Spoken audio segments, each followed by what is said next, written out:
नमस्कार दोस्तों,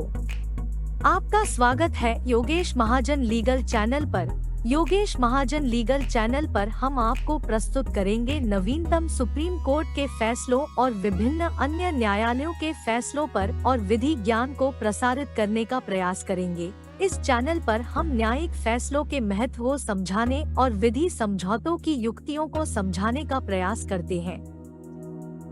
हमारा मकसद है कानून और न्याय के क्षेत्र में ज्ञान को आपके पास पहुंचाना, तो कृपया हमारे चैनल को सब्सक्राइब करें, घंटी आइकन दबाएं, वीडियो को लाइक और शेयर करें। दोस्तों 2 नवंबर 2023 को एक उड़ीसा हाई कोर्ट की एक जजमेंट आई थी और जो कि CRA नंबर 10/2001 का है। इसमें ये क्रिमिनल अपील डाली गई थी जिसमें appellate versus state of Orissa का ये केस था, जिसमें ट्रायल कोर्ट ने जो अपीलेंट है उनको सजा सुना दी थी 304B, जो कि पनिशमेंट फॉर डाउरी डेथ होता है, और साथ में 498A की, जो कि इंडियन पिनल कोड के अंदर 498 जो cruelty cause to the married women है, उसकी जो सजा है वो सुना दी थी। और इसमें जो था, पुलिस ने जो अपीलेंट हैं और जो हस्बैंड हैं और साथ में उनके जो पेरेंट्स हैं उनके ऊपर चार्जेस लगाए थे इन चार्जशीट में। 302 जो कि पनिशमेंट फॉर द मर्डर होता है, 304B जो कि पनिशमेंट फॉर डाउरी डेथ है, और 498A का केस था वो लगाया था। और लेकिन जब ट्रायल फेस हुआ, मींस ट्रायल फेस किया उन्होंने अक्यूज ने, तो ट्रायल कोर्ट ने 302 के अंदर और बाकी सारे अक्यूज्ड को एक्विट कर दिया था, लेकिन सिर्फ जो अपीलेंट है, जो हस्बैंड है, उनके ऊपर 304B और 498 का के अंदर कन्विक्शन कर दी थी, जिसमें सजा सुना दी थी। 304B के अंदर भी सजा सुना दी थी जो कि 7 साल की सजा थी, और 498 में 1 साल की सजा सुना दी थी। अब आगे अपील डाली गई हाई कोर्ट में, तो हाई कोर्ट ने यहाँ ये पाया कि जो एविडेंस है वो लैक करते हैं। कोई भी ऐसा एविडेंस नहीं है जो कि जो प्रॉक्सिमेट कॉज हो डाउरी डेथ से, जो डेथ जो हुई है मींस मैरिड वुमेन की, तो उसके बीच में कोई जो प्रॉक्सिमेट कॉज है वो एब्सेंट है। और अगर कोई हस्बैंड ने अगर 15,000 रुपये मांगे थे कि जॉब के लिए, कि वो बाद में रीपे कर देंगे, तो इसको डाउरी की डेफिनेशन में नहीं डाला जा सकता है। और इसलिए चूंकि डाउरी नहीं है, तो ये जो 304B के जो इंग्रेडिएंट्स हैं वो लैक करते हैं, तो इसलिए 304B के अंदर जो अपील के अंदर उनको क्विट कर दिया, लेकिन 498 में जी वो कन्विक्शन सस्टेन कर दी। आइए हम इसके कंटेंट्स को देखते हैं, समझने की कोशिश करते हैं हुआ क्या था इसमें। तो यहाँ एक जजमेंट आई थी 2 नवंबर 2023 को, तो जिसमें बताया था कि अपीलेंट और इनके जो पेरेंट्स हैं उन्होंने ट्रायल फेस किया था, और इसमें कन्विक्शन हुआ था, मींस जो ट्रायल फेस किया था 498, 304B और 302 34 जो कॉमन इंटेंशन का होता है। और इसमें जो ऑर्डर आया था, जिसमें 2 जनवरी 2001 को ऑर्डर आया था, जिसमें को एक्यूज थे जो उनके जो पेरेंट्स हैं उनको सारे चार्जेस से क्विट कर दिया था, और अपीलेंट को भी 302 पनिशमेंट फॉर द मर्डर है उससे एक्विट कर दिया था, लेकिन 498 और 304B के अंदर जो है कन्विक्शन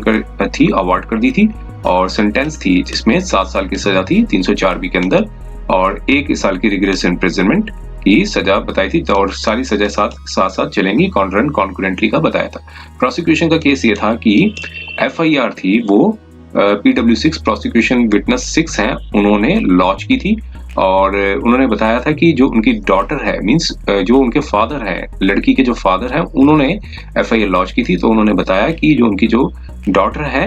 जो कि डिसीज्ड बताया गया है यहाँ पे, उनकी मैरिज जो है 1996 में हुई थी अपीलेंट के साथ, और चूंकि एक डोमेस्टिक क्वार्रल था, मींस घरेलू झगड़ा था, तो अपीलेंट और जो डिसीज्ड है वो अलग अलग रह रहे थे अदर फैमिलीज मेंबर्स के साथ, फ्रॉम अदर फैमिलीज के साथ अलग रह रहे थे एक दूसरे गांव में। 4 मंथ्स जब भी FIR लॉन्च हुई थी, 4 मंथ्स पहले से ये अलग रह रहे थे, जब उन्होंने एक हाउस है वो कंस्ट्रक्ट किया था। 1997 का बताया, 27 सितंबर 1997 को प्रोसिक्यूशन विटनेस 6 को एक मैसेज आया, मींस उनके फादर को मैसेज आया कि उनकी जो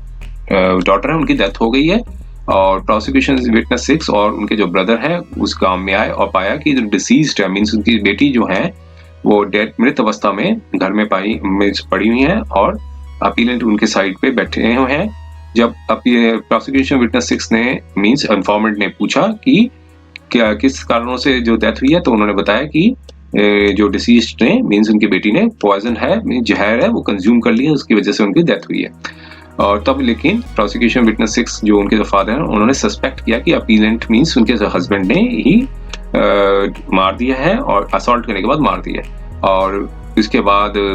उन्होंने अपने ब्रदर को डेड बॉडी के पास छोड़ दिया और मैटर जो है पुलिस स्टेशन में रिपोर्ट किया। जब वो आ रहे थे तब एक गांव का एक और आदमी था, उन्होंने बताया, जो कि प्रोसिक्यूशन विटनेस 1 है, उन्होंने बताया कि डिसीज्ड को टॉर्चर किया जाता था और जिसकी वजह से वो डेथ हुई है। फिर एफआईआर में ये भी बताया कि जो मैरिज के समय एक डिमांड थी ब्राइड ग्रूम की साइड से मींस वर पक्ष की साइड से कि सारे आर्टिकल्स दिए थे, लेकिन गोल्डन चेन थी वो डिमांड नहीं फुलफिल की जा सकी थी, जिसकी वजह से जो कहा था कि बाद में दे देंगे, लेकिन वो फुलफिल नहीं हो पाई। इसकी वजह से उनके जो फैमिली मेंबर्स हैं और अपीलेंट ने डिसीज्ड को टॉर्चर किया, जो कि जो मीटिंग थी उसके बाद ग्राम पंचायत में हुई, तो फिर वहां पे एक एप्लीकेशन 6 जो प्रोसिक्यूशन उनके फादर ने एक दरखास्त सबमिट की थी और डिसीज्ड को मींस उनके जो बेटी को वापस इन लॉज में घर भेज दिया था। तो फिर अपीलेंट के साथ वो एक उसी गांव में रह रही थी। फिर यहाँ पे बताया कि जो उनके जो हस्बैंड है हमेशा असॉल्ट करते थे डिसीज्ड को, और फैमिली मेंबर्स भी जब भी आते थे अपीलेंट के तो उन्होंने बताया कि 20 अगस्त 1997 को डिसीज्ड ने एक लेटर था वो लिखा था उनके फादर को कि एक असॉल्ट किया है अपीलेंट ने, और बताया कि एक गोल्ड चेन की डिमांड की गई है। अपीलेंट ने और उनके फैमिली मेंबर्स ने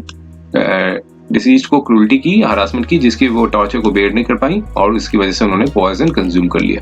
और रिटन रिपोर्ट देने के बाद जो है एफआईआर थी वो रजिस्टर्ड हुई 498, 304 भी, 302 और सेक्शन 4 ऑफ डॉबरी प्रोहिबिशन एक्ट के तहत। और फिर उसके बाद ओआईसी जो है रजिस्टर एफआईआर के बाद इन्वेस्टिगेशन हुई और इन्वेस्टिगेशन में इन्फॉर्मेंट और अदर विटनेसेस को एग्जामिन किया और एक डिप्यूटेशन के लिए मजिस्ट्रेट को भेजा कि वो प्रेजेंट रहे इंक्वेस्ट के समय। और प्रोसिक्यूशन विटनेस 14 है वो स्पॉट पे आए और एक जो स्पॉट मैप है वो मींस जो ओआईसी थे वो स्पॉट मैप है और स्पॉट मैप जो है उसको एग्जिबिट 17 मार्क किया और वो सैंपल ऑफ अर्थ जो का था वहां से लिया जहां से एक वॉमिटिंग थी जो की हुई थी, जिसमें जिस एरिया में वॉमिटिंग की थी उस एरिया का स्पॉट को सीज्ड किया और उसको एग्जिबिट 15 बनाया। अपीलेंट को अरेस्ट कर लिया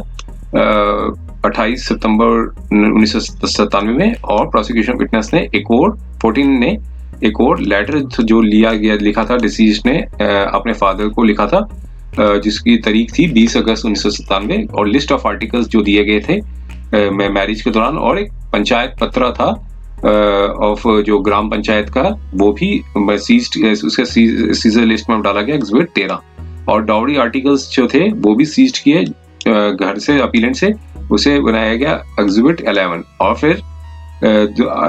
सारे वो आर्टिकल्स हैं वो प्रोसिक्यूशन विटनेस 6 को दे दिए आफ्टर एग्जीक्यूटिंग एक जिमानामा होता है, जिमानामा के बाद उसे एग्जिबिट 18 बताया गया। और फिर बताया कि जो इंक्वेस्ट थी डेड बॉडी की और फिर इंक्वेस्ट रिपोर्ट थी एग्जिबिट 2 जिसमें बताया कि डेड बॉडी जो है पोस्टमार्टम के लिए भेजी गई है और सम लेटर्स भी सीज्ड किए गए और फिर उसके कोर्ट के समक्ष जो है वो फॉरवर्ड कर दिए गए। जो अपैरल्स जो डिसीज ने उस समय पहने हुए थे और कमांड सर्टिफिकेट था वो भी सीज्ड किया गया और फिर उसके बाद केमिकल एग्जामिनेशन SFSL में भेजी गई कोर्ट के माध्यम से। को एक्यूज्ड जो है चूंकि ट्रेस नहीं किया जा सका था उनको, लेकिन जब चार्जशीट में इन्वेस्टिगेशन जब चार्जशीट फाइल की गई थी तब उसमें 498, 304 बी और 302 में को एक्यूज्ड जो उनके पेरेंट्स हैं उनको अब्सकॉन्डर बनाया गया था और उसके बाद उन्होंने सरेंडर कर दिया था लर्नड SDJM की कोर्ट में। फिर उसके बाद कोर्ट ऑफ सेशन में ट्रायल चला, ट्रायल कोर्ट ने चार्जेस फ्रेम किए और अपीलेंट एक्यूज्ड ने सारे चार्जेस डिनाई किए और प्लीड किया कि वो गिल्टी नहीं है और ट्रायल फेस करेंगे। प्रोसिक्यूशन विटनेस और एग्जिबिट्स आए थे, उसमें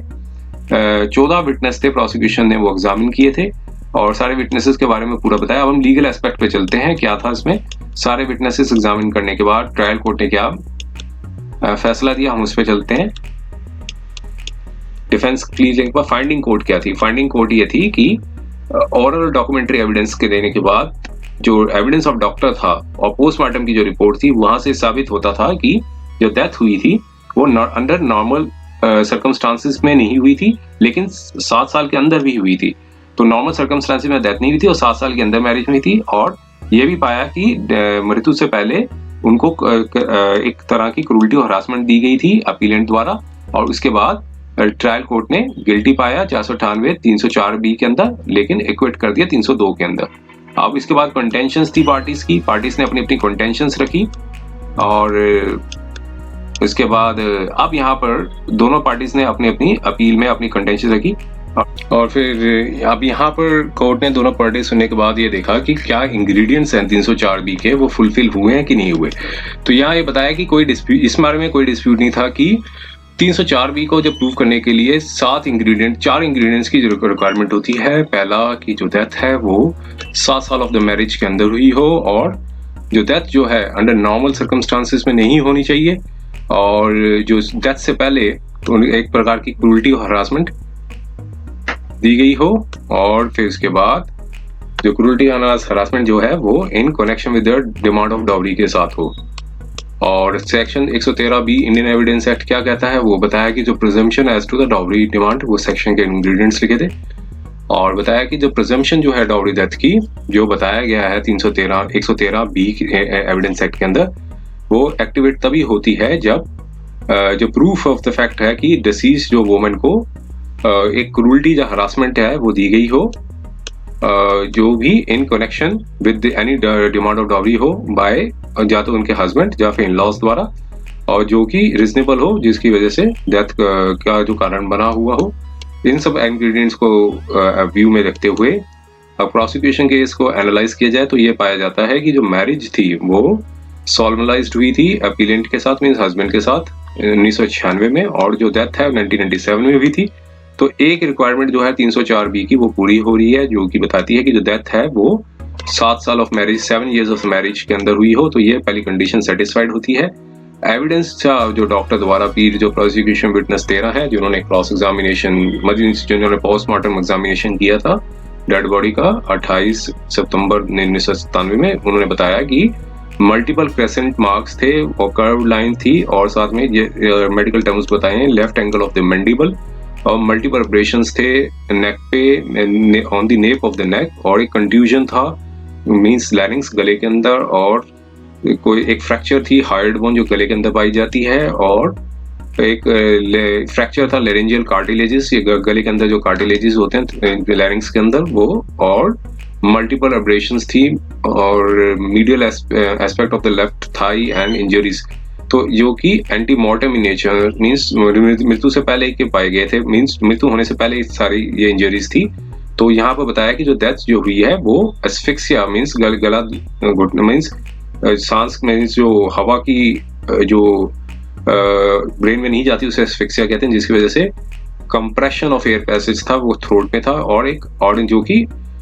ऑर्डिनरी कोर्स जिसकी वजह से डेथ हुई थी। तो डॉक्टर एविडेंस को चैलेंज नहीं किया गया था क्रॉस एग्जामिनेशन में, और जो पोस्टमार्टम रिपोर्ट जो मार्क की गई थी एग्जिबिट 16, तो जो एविडेंस डॉक्टर ने दिया था और पोस्टमार्टम रिपोर्ट की फाइंडिंग्स थी, लर्नर ट्रायल कोर्ट ने ये पाया कि डिसीज की जो डेथ जो है वो नॉर्मल सर्कमस्टांसिस में नहीं हुई है, other than the normal circumstances है, लेकिन 7 साल की मैरिज के अंदर हुई है। और जो प्रोसिक्यूशन विटनेस 6 ने बताया था जो उनके फादर थे कि अपीलेंट ने जो डेथ है वो पॉइजन पीने से मींस जहर पीने से हुई है, लेकिन जो विस्करा रिपोर्ट में पाया गया कि कॉमन इंसेक्टिसाइडल और एल्कलॉइडल और मेटलिक पॉइजन जो है वो डिटेक्ट नहीं हुआ विस्करा में। तो अब यहाँ पर कोर्ट ने हम्बल व्यू देखा कि जो ट्रायल कोर्ट ने करेक्टली अराइव कंक्लूजन में ठीक निर्णय पे पहुंची थी, जो डेथ जो डिसीज्ड किया है वो अंडर नॉर्मल सर्कमस्टांसिस में नहीं हुई, otherwise than under normal circumstances में थी। और जो प्रोसिक्यूशन विटनेस 6 हैं जो कि फादर थे डिसीज्ड के, वो स्टार विटनेस थे। उन्होंने कहा था कि उन्होंने 7,000 रुपए दिए थे मैच शादी के समय, और हाउस होल्ड आर्टिकल्स तो यहाँ पे डिसाइड किया था कि गोल्ड चेन थी वो हम बाद में देंगे, लेकिन वो फुलफिल नहीं कर पाया क्योंकि गरीबी की वजह से, और इसकी वजह से डिसीज्ड को क्रूरल्टी की गई। और इन्होंने अपनी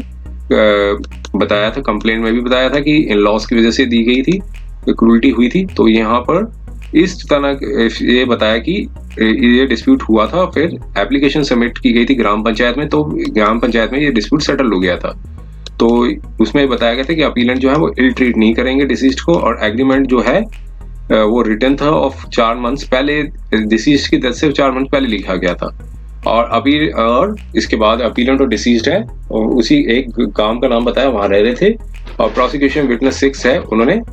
प्रूव किया कि सम लेटर्स, कई लेटर्स थे वो लिखे थे पंचायत के समय और पंचायत पत्र में, और यहाँ पर एडमिट किया कि क्रॉस एग्जामिनेशन एडमिट किया कि जो लेटर्स मार्क थे, कोई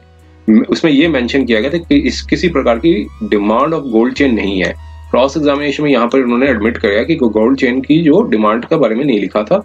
जो कि एग्जिबिट 9 था। यहाँ पर कहीं भी मेंशन नहीं था कि गोल्ड चेन की वजह से उन्हें टॉर्चर किया जा रहा है। और यहाँ ना ही बताया कि जो एग्जिबिट 10 था उसमें भी ये कहीं मेंशन नहीं था। और जो लेटर्स मार्क एग्जिबिट 8 थे उसमें अपीलेंट ने ये रिक्वेस्ट की थी कि 15,000 रुपए दे दी जाए फॉर हिज सर्विस के लिए, ताकि वो दे देंगे, बाद में वो रिटर्न कर देंगे। और जो लेटर जो एग्जिबिट 6 था उसमें भी नरेशन बता रखा था हाउस होल्ड अफेयर्स का, और फर्दर बताया था कि जो घरेलू झगड़े हुए थे अपीलेंट और डिसीज्ड के, और जो एक जगह बताई है, फिर उसके बाद वो एक दूसरी जगह में चले गए थे, और फिर उसके बाद वो कई बार वो घर पे आते थे। और लेटर्स जो लिखे गए थे अपीलेंट्स ने, जो अपीलेंट ने लिखे थे डिसीज्ड को, और अपीलेंट ने फिर प्रोसिक्यूशन विटनेस 6 जो उनके फादर को भी लिखे थे, जो कि डेथ से पहले थे, तो वे उन्होंने बताया था कि असिस्टेंस की जरूरत है, ताकि तो यहाँ पे बताया कि काफी असिस्टेंस हुई उसमें, कि जिससे जो सत्य था वो कोर्ट के समक्ष आ सका। तो यहाँ पर कोर्ट ने बताया कि बेशक आदमी कई बार झूठ बोलता है, लेकिन जो परिस्थितियां वो कभी झूठ नहीं बोलती, और ह्यूमन एजेंसी जो है वो कुछ कई बार फॉल्टी भी हो सकती है, जिसकी जो एक्चुअल इंसिडेंट जो हुआ है उसको पिक्चराइज करने में कई बार गलतियां कर देती है, लेकिन जो सर्कमस्टांसेस है वो कभी नहीं झूठ बोलते। तो यहाँ पर बताया एग्जिबिट 5, 6, 7, 8, 9, 10 को एग्जामिन करने के बाद और माइन्यूटली, तो यहाँ पर कोर्ट ने पाया कि कुछ भी ऐसा नहीं लिखा हुआ था जिससे, जो कि अपीलेंट के कंडक्ट के बारे में हो, और ये बल्कि ये बताया गया था कि एक कॉर्डियल रिलेशन था अपीलेंट और डिसीज्ड के बीच में, और डिसीज्ड और फैमिली मेंबर्स के साथ भी।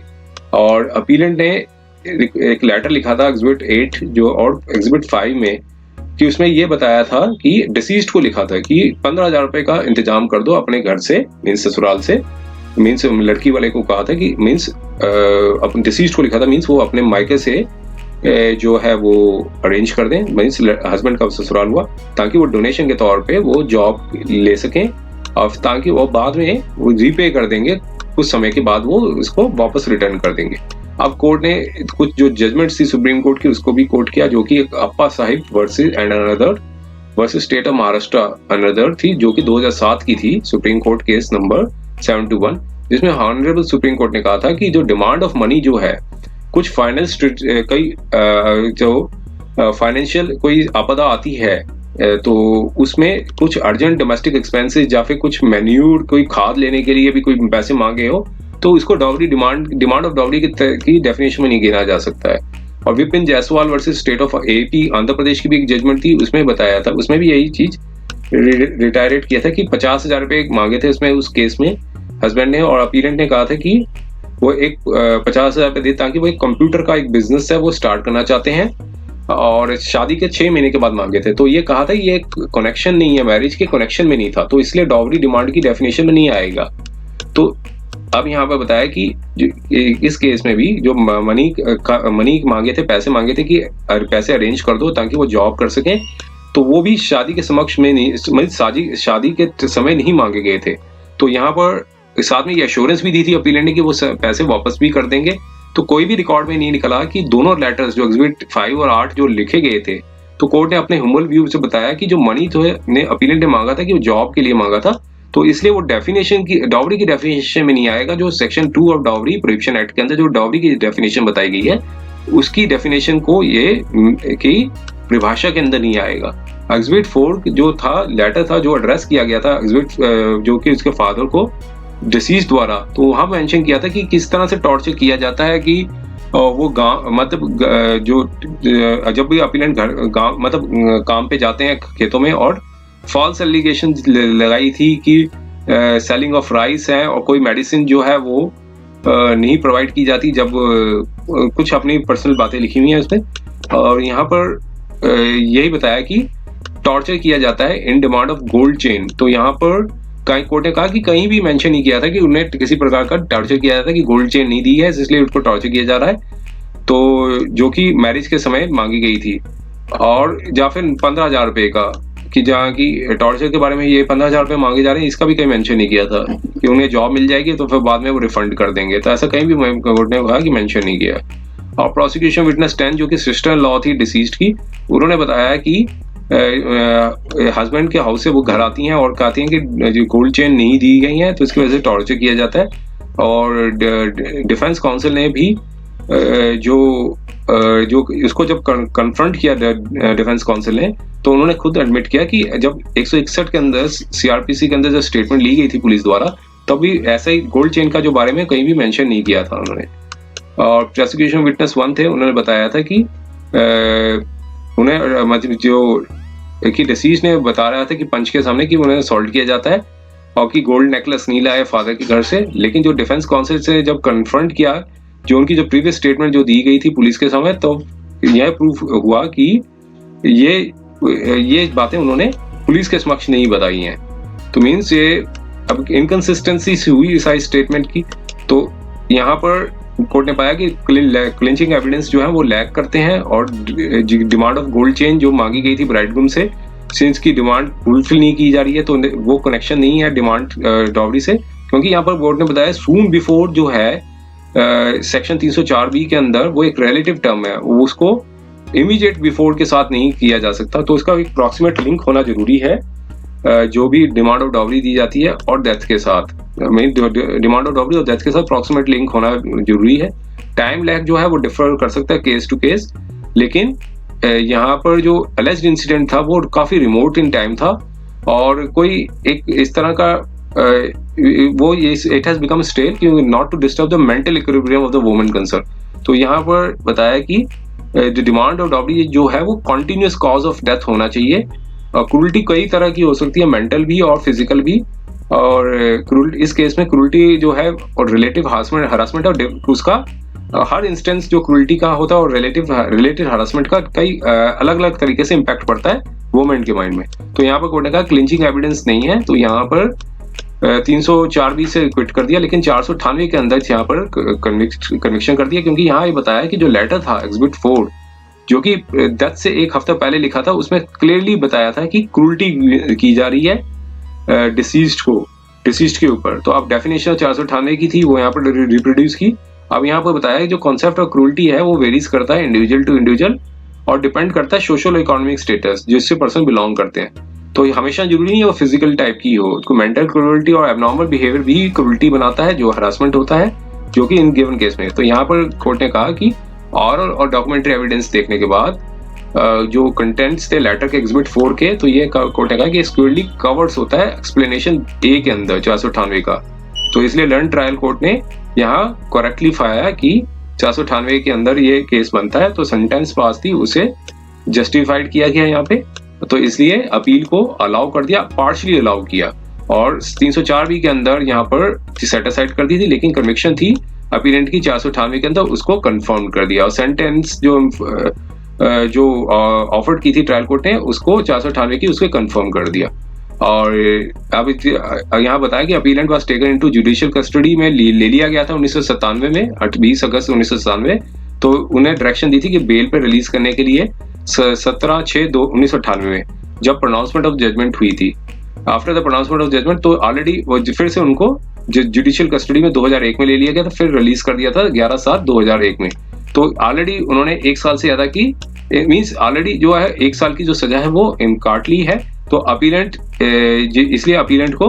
दोबारा से कस्टडी में नहीं लेना पड़ेगा, मींस नहीं लेने की जरूरत पड़ेगी in connection with this case. तो यहाँ पर कोर्ट ने जो है अपना वर्जन सुना दिया और बाद में ये जो जजमेंट आई थी वो